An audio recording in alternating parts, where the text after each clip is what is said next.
بسم اللہ الرحمن الرحیم۔ السلام علیکم۔ جیسا کہ آپ سب جانتے ہیں کہ ہم نے چیپٹر نمبر 4 چیپٹر نمبر 11 اس کا جو اس کے ساتھ کا پیئرنگ والا چیپٹر تھا وہاں تک ہم نے اپنا سلیبس کمپلیٹ کر لیا تھا۔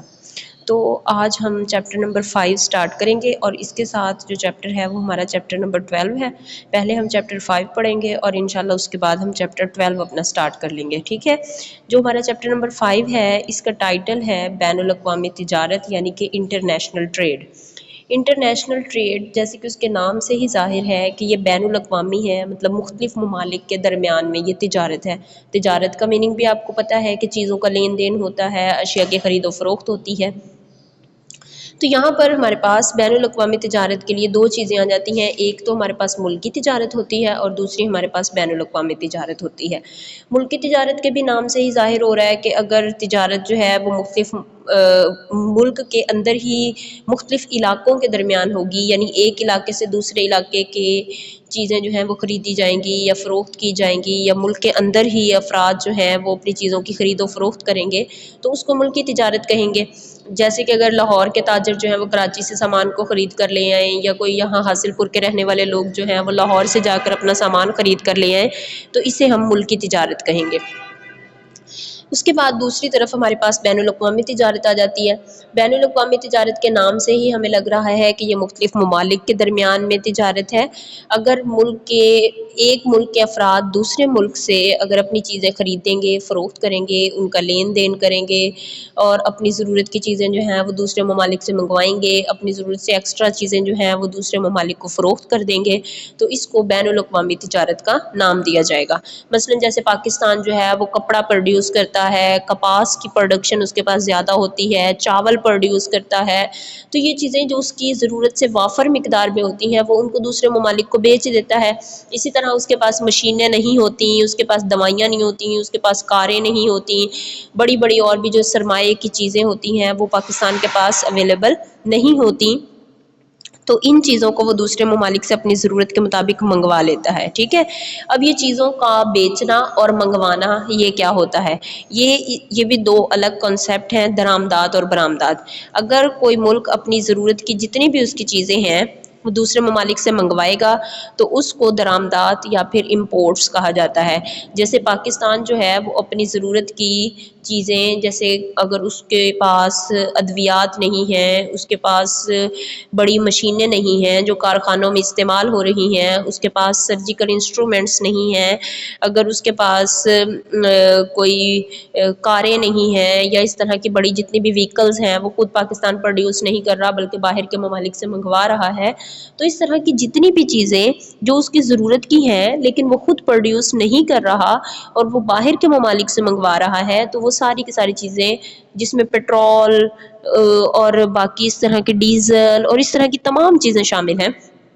وہ ساری چیزیں امپورٹس کہلاتی ہیں اور اس کو درآمدات کہا جاتا ہے کہ جتنی بھی چیزیں ہماری ضرورت کی ہیں اور ہمارے پاس خود اس کی ڈومیسٹک پروڈکشن نہیں ہے، ہم باہر کے ممالک سے اس کو منگوا رہے ہیں تو وہ ہماری امپورٹس ہوں گی۔ اسی طرح کچھ چیزیں ایسی بھی ہوتی ہیں کہ جو ہم خود پروڈیوس کر رہے ہوتے ہیں لیکن ضرورت سے زائد پروڈکشن اس کی ہو جاتی ہے، تو اپنی ضرورت سے زائد جتنی بھی اس کی کوانٹٹی ہے وہ اگر دوسرے ممالک کو فروخت کر دی جائے گی تو اس کو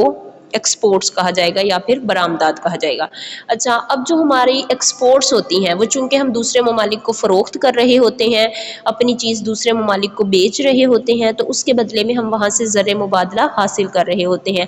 زر مبادلہ کیا ہوتا ہے؟ وہ والی کرنسی یا وہ والے پیسے، وہ آپ اس کو کہہ سکتے ہیں،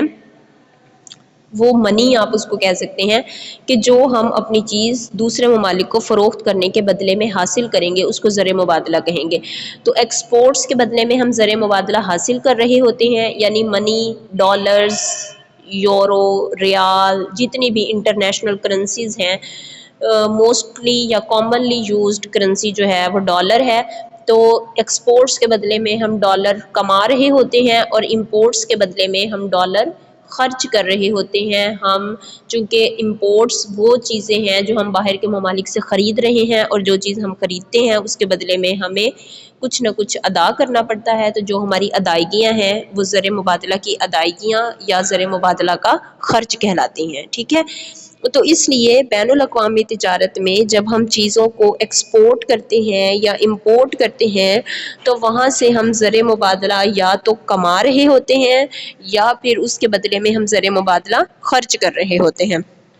تو جب کوئی بھی ملک کوئی بھی چیز دوسرے ممالک سے فروخت کرتا دوسرے ممالک کو فروخت کرتا ہے یا پھر دوسرے ممالک سے خریدنے کی سوچتا ہے تو سب سے پہلے اس کی نظر جو ہے وہ زر مبادلہ کے ذخائر پر ہوتی ہے کہ اس چیز کو اگر ہم دوسرے ممالک کو فروخت کریں گے تو اس کے بدلے میں ہمارے زر مبادلہ کے ذخائر میں کس قدر اضافہ ہوگا، یا پھر اگر یہ چیز ہم دوسرے ممالک سے خریدیں گے تو اس کے بدلے میں ہمیں کتنا زر مبادلہ اس کے بدلے میں خرچ کرنا ہوگا. ٹھیک ہے، تو یہ چیز جو ہے یہ بین الاقوامی تجارت کا سب سے بڑا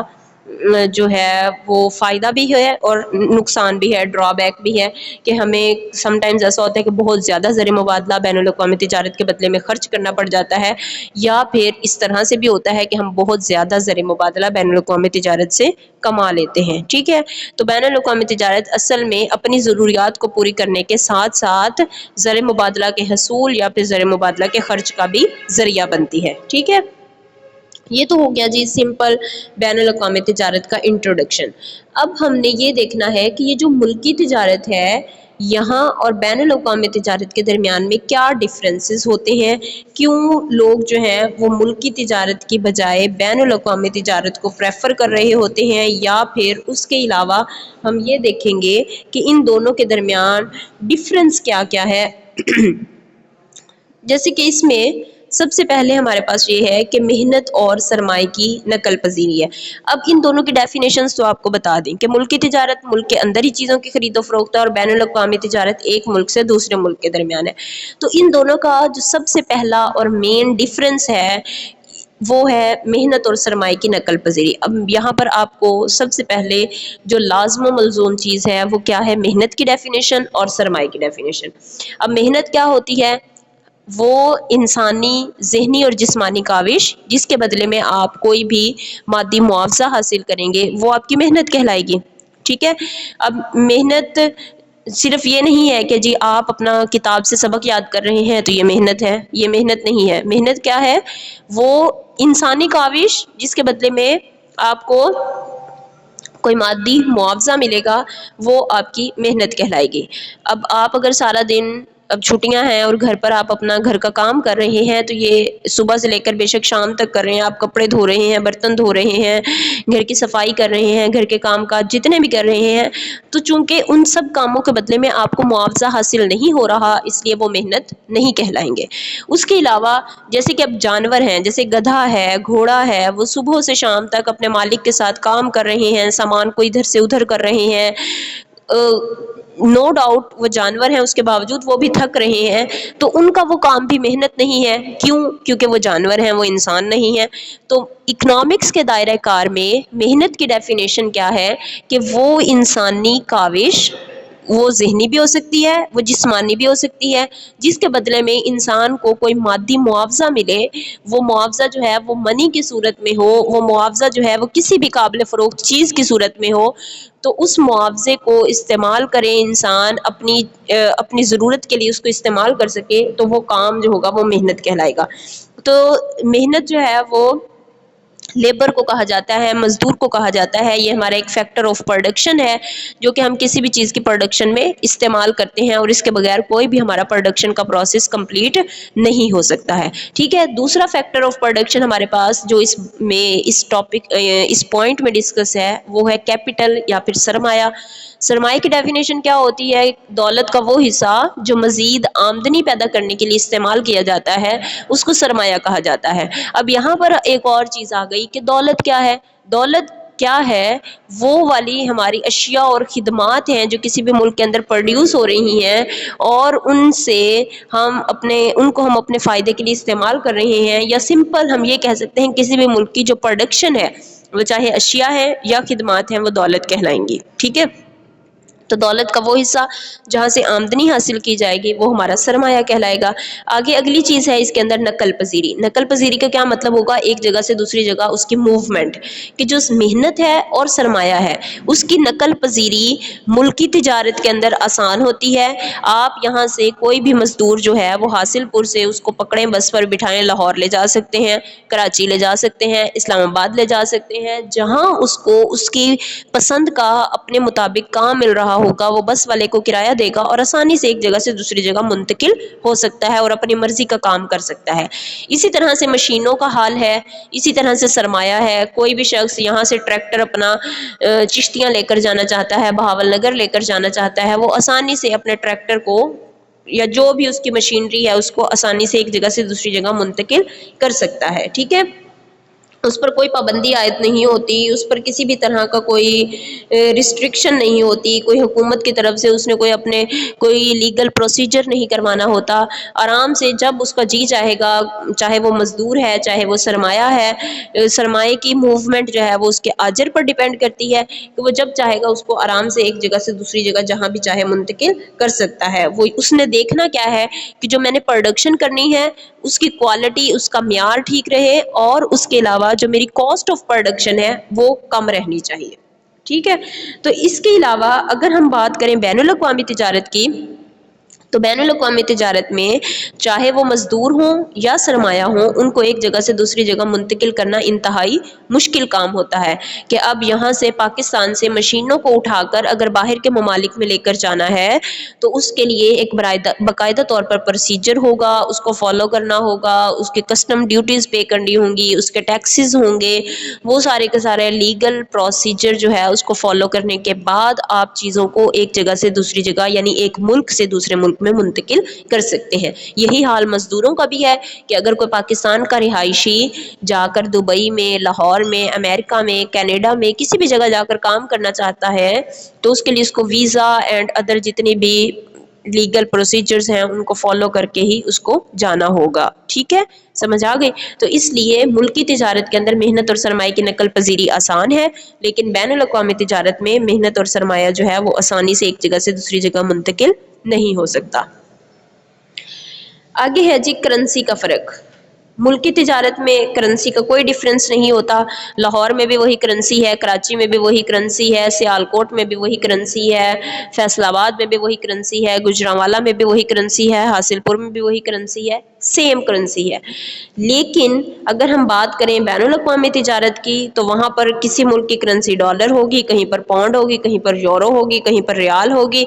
تو ہر ملک جو ہے اس کی اپنی کرنسی ہوگی اور اس کا اپنا ایکسچینج ریٹ ہوگا، یعنی ایک کرنسی کو دوسری کرنسی کے اندر بدلنے کی جو شرح ہے وہ ہر کرنسی کی ڈیفرنٹ ہوگی۔ یعنی درہم کا پاکستانی روپیز میں ریٹ کچھ اور ہوگا، ریال کا پاکستانی روپیز کے ساتھ اس کا جو ایکسچینج ریٹ ہے وہ کچھ اور ہوگا، اسی طرح ڈالر کا کچھ اور ہوگا، یورو کا کچھ اور ہوگا۔ تو ہر کرنسی کا اپنا ایکسچینج ریٹ بھی ڈیفرنٹ ہوتا ہے، اور پھر جو کرنسیوں کا یہ ڈیفرنس ہے وہ بھی بین الاقوامی تجارت کو محدود کر دیتا ہے، ٹھیک ہے، کہ ایک کرنسی کی ویلیو کسی دوسری کرنسی کی ویلیو کے مقابلے میں یا تو کم ہوتی ہے یا پھر زیادہ ہوتی ہے۔ اس وجہ سے بھی بین الاقوامی تجارت میں کافی زیادہ مشکلات پیش آتی ہیں، جیسے کہ اگر ڈالر مہنگا ہو جاتا ہے تو ہم اپنی چیزیں اگر باہر کے ممالک میں جا کر فروخت کریں گے تو ہماری چیزوں کی ہمیں کم پیسے ملیں گے، ٹھیک ہے، اور اسی طرح اگر ہم باہر سے کچھ خریدیں گے تو ہمیں زیادہ پیسے اس کے بدلے میں پے کرنے پڑیں گے۔ اس کے بعد آگے ہے جی تجارتی پابندیاں، ٹریڈ ریسٹرکشنز۔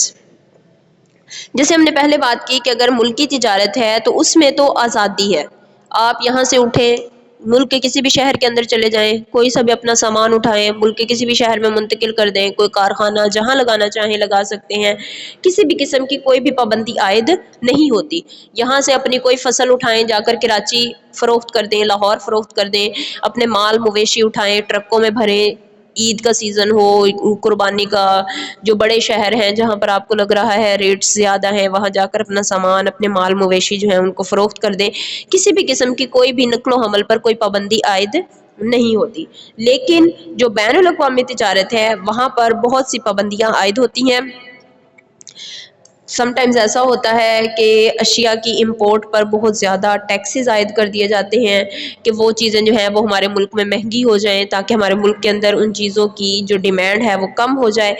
اور اسی طرح سم ٹائمز ایسا بھی ہوتا ہے کہ جو باہر کے ممالک میں ہم اپنی چیزیں فروخت کرنے کے لیے جا رہے ہوتے ہیں وہ چیزیں ہماری انتہائی سستے داموں فروخت ہو رہی ہوتی ہیں اور وہ اتنی سستی ہوتی ہیں کہ ہماری کاسٹ آف پروڈکشن ہی پوری نہیں ہو رہی ہوتی. تو اس طرح سے کافی ساری تجارتی پابندیاں جو ہیں وہ عائد ہو جاتی ہیں. اور سم ٹائمز ایسا بھی ہوتا ہے کہ باہر کے ممالک کی جو چیزیں ہیں وہ کوئی ملک یہ چاہ رہا ہوتا ہے کہ ہمارے ملک کے اندر فروخت نہ ہو. ٹھیک ہے کہ ان کی پروڈکشن ان کی جو چیزیں ہیں باہر کے ممالک کی وہ ہمارے ملک کے اندر آ کر فروخت نہ ہو. ہمارے ملک کی جو ڈومیسٹک پروڈکشن ہے اس پر لوگ فوکس کریں, ان چیزوں کو لوگ خریدیں, ان چیزوں کو پسند کریں. تو اس کے لیے حکومت کیا کرتی ہے کہ وہ جو باہر سے چیزیں آ رہی ہوتی ہیں ان پر بہت زیادہ ٹیکسیشن کر دیتی ہے تاکہ ان کی قیمتیں بہت زیادہ ہو جائیں اور لوگوں کی پرچیزنگ پاور جو ہے وہ کم ہو جائے اس کو خریدنے کی. ٹھیک ہے, تو اس طرح سے جو ملکی تجارت ہے اس میں کوئی پابندیاں عائد نہیں ہوتی, لیکن بین الاقوامی تجارت میں بہت ساری پابندیاں عائد ہوتی ہیں. آگے ہے جی سرکاری سہولتوں میں فرق. جو سرکاری سہولتیں ہیں وہ ملک کے اندر تو آپ کو مل رہی ہوتی ہیں جی. اگر آپ زراعت کے شعبے سے تعلق رکھتے ہیں تو زرعی بینک آپ کے پاس ہے, وہ آپ کو قرضے بھی دے دیں گے, وہ آپ کو مشورے بھی دے دیں گے, وہ آپ کو سستے بیج بھی دے دیں گے, سستی کھادیں بھی دے دیں گے. اور اس کے علاوہ اگر آپ صنعت کے شعبے سے تعلق رکھتے ہیں تو بھی آپ کو صنعتوں سے ریلیٹڈ بینک ٹیکس بھی دے دیں گے. آپ کو کوئی مراعات بھی حکومت کی طرف سے مل رہی ہوں گی. جتنی بھی حکومت فیسیلیٹیٹ کر سکتی ہوگی آپ کو کرے گی حکومت کی طرف سے, جو بھی سہولتیں ہوں گی ان کو آپ انجوائے کر سکتے ہیں. لیکن اگر بات ہم بین الاقوامی تجارت کی کریں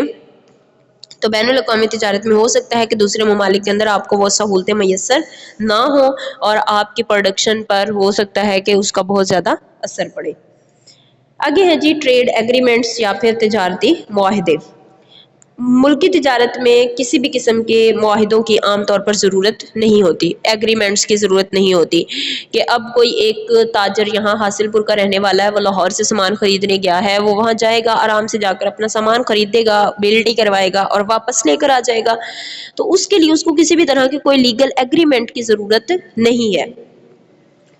کہ جی کوئی اسٹامپ کروائے گا اور کسی بھی طرح کا کوئی پروسیجر فالو کرے گا, ایسا کچھ بھی نہیں ہوگا. لیکن اگر بات ہو بین الاقوامی تجارت کی تو اس میں باقاعدہ طور پر لیگل ڈاکومنٹیشن ہوتی ہے, باقاعدہ طور پر تجارتی وفود جو ہیں وہ ایک ملک سے دوسرے ملک میں بھیجے جاتے ہیں, وہاں پر جا کر بات چیت کی جاتی ہے, ایگریمنٹس کیے جاتے ہیں, ان کے ساتھ ریٹس فائنل کیے جاتے ہیں اور اس کے بعد تجارت جو ہے وہ ایک ملک کے دوسرے ملک کے ساتھ شروع ہوتی ہے. ایسا نہیں ہوتا کہ آپ اٹھی اور اپنی چیز کو جا کر سعودیہ میں فروخت کرنا شروع کر دیں, اس کے لیے باقاعدہ تجارتی وفود کا تبادلہ ہوتا ہے اور اس کے بعد ایگریمنٹس ہوتے ہیں اور پھر تجارت شروع ہوتی ہے. آگے ہے جی تجارتی پالیسی. ملک کے اندر جو تجارت ہو رہی ہوتی ہے ایک علاقے سے دوسرے علاقے کے اندر, ایک شہر سے دوسرے شہر میں, تو اس کے لیے کوئی بھی پالیسی نہیں بنائی جاتی, حکومت کوئی پالیسی نہیں بنا رہی ہوتی کہ لاہور جو ہے وہ کراچی کے ساتھ اتنی تجارت کرے گا یا کراچی جو ہے وہ اتنا سامان ملک کے اندر فروخت کرے گا, ایسا کچھ بھی نہیں ہوتا. لیکن جو بین الاقوامی تجارت ہے اس کے لیے ہر سال یا 6 ماہ کے لیے ہر ملک جو ہے وہ اپنی تجارتی پالیسی بناتا ہے. وہ تجارتی پالیسی کیوں بنائی جاتی ہے کہ وہ اپنے زر مبادلہ کے ذخائر کو وہ ملک دیکھتا ہے کہ کیا ہمارے پاس اتنے زر مبادلہ کے ذخائر ہیں کہ ہم مزید چیزوں کو امپورٹ کر سکیں, یا پھر وہ یہ دیکھ رہا ہوتا ہے کہ اگر ہمارے پاس زر مبادلہ کے ذخائر نہیں ہیں, ہمیں وہ ذخائر کے اندر اضافہ کرنا ہے, تو پھر وہ اپنی ایکسپورٹس پر فوکس کرتے ہیں کہ ہم زیادہ سے زیادہ چیزیں جو ہے وہ اپنی باہر فروخت کر دیں. یا پھر ان کا اس تجارتی پالیسی کا ایک مقصد یہ بھی ہوتا ہے کہ کہیں ایسا نہ ہو کہ ہم بہت زیادہ چیزیں باہر ایکسپورٹ کر دیں اور ہماری ملکی ضروریات کے لیے چیزوں کی مقدار جو ہے وہ کم رہ جائے اور ملک کے اندر چیزوں کی قیمتوں میں بہت زیادہ اضافہ ہو جائے. تو اس طرح کی بہت ساری چیزیں ہوتی ہیں جن کو کنٹرول کرنے کے لیے کسی بھی ملک کو اپنی تجارتی پالیسی بنانی پڑتی ہے کہ وہ اپنے زر مبادلہ کے ذخائر کو بھی کنٹرول کر سکے، اپنے ملک کے اندر چیزوں کی مقدار کو بھی کنٹرول کر سکے، ملک کے اندر چیزوں کی قیمتوں کو بھی کنٹرول کر سکے، زر مبادلہ کے اندر خاطر خواہ حد تک اضافہ بھی کر سکے۔ تو ان سب چیزوں کو، ان سب پیرامیٹرز کو مد نظر رکھتے ہوئے وہ ایک پالیسی تیار کرتا ہے جو کہ صرف اور صرف بین الاقوامی تجارت کے اندر ہی فالو کی جاتی ہے، ملک کی تجارت کے اندر اس کا کوئی بھی کردار نہیں ہوتا۔ آگے ہے جی لاسٹ پوائنٹ ہے نقل و حمل کے اخراجات، ٹرانسپورٹیشن کاسٹ۔ ٹرانسپورٹیشن کی کاسٹ جو ہے، نقل و حمل کے اخراجات، وہ ایک ملک سے دوسرے ملک میں جب چیزیں بھیجی جاتی ہیں تو اس کے لیے زیادہ برداشت نہیں کرنا پڑتے، یعنی کچھ سو یا کچھ ہزار میں نقل و حمل کے اخراجات، ایک علاقے سے دوسرے علاقے میں، ایک شہر سے دوسرے شہر اگر چیزیں بھیجی جا رہی ہیں تو اس کے لیے برداشت کرنا پڑتے ہیں۔ لیکن اگر ایک ملک سے دوسرے ملک کے درمیان تجارت ہو رہی ہے تو نقل و حمل کے اخراجات جو ہیں وہ بہت زیادہ ہو جاتے ہیں، جس کا الٹیمیٹ برڈن، وہ جو اخراجات ہیں ان کا الٹیمیٹ برڈن کہاں پر آتا ہے؟ چیزوں کی قیمتوں پر آتا ہے، اور اس کے نتیجے میں چیزوں کی قیمتیں بہت بڑھ جاتی ہیں۔ ٹھیک ہے، آئی ہوپ کہ آپ کو یہ ٹاپک سمجھ آ گیا ہوگا۔ اور ایک چیز یہ کہ یہ ٹاپک جو ہے وہ انتہائی امپورٹنٹ ہے، اس چیپٹر میں سے لانگ کوسچن بھی پیپر میں آتا ہے، اور سم ٹائمز یہی لانگ کوسچن بھی ہو جاتا ہے کہ بین الاقوامی تجارت اور ملک کی تجارت کے اندر کیا ڈفرینس ہے۔ تو آپ نے اس کو اچھے سے تیار بھی کر لینا ہے۔ امید ہے آپ لوگوں کو سمجھ آ گئی ہوگی۔ تو اس کے علاوہ آپ کی ایک اسائنمنٹ ہے، اور وہ اسائنمنٹ کیا ہے کہ اسی ٹاپک کو، جس کو میں نے پڑھایا ہے، اس سے ریلیٹڈ آپ کی ایکسرسائز کے اندر کوسچن نمبر 1 سے کوسچن نمبر 5 تک شارٹ کوسچن جو ہیں وہ اس سے ریلیٹڈ ہیں۔ یہ فرسٹ 5 شارٹ کوسچن جو ہے وہ آپ نے لکھنے ہیں، اور اس کے ساتھ یہ جو ٹاپک پڑھایا ہے چیپٹر نمبر 5 کا فرسٹ ٹاپک جو میں نے پڑھایا ہے، یہ سارے کا سارا آپ لوگوں نے ایز اے اسائنمنٹ اس کو لکھنا ہے۔ ٹھیک ہے، اللہ آپ کا حامی و ناصر ہو۔ اللہ حافظ۔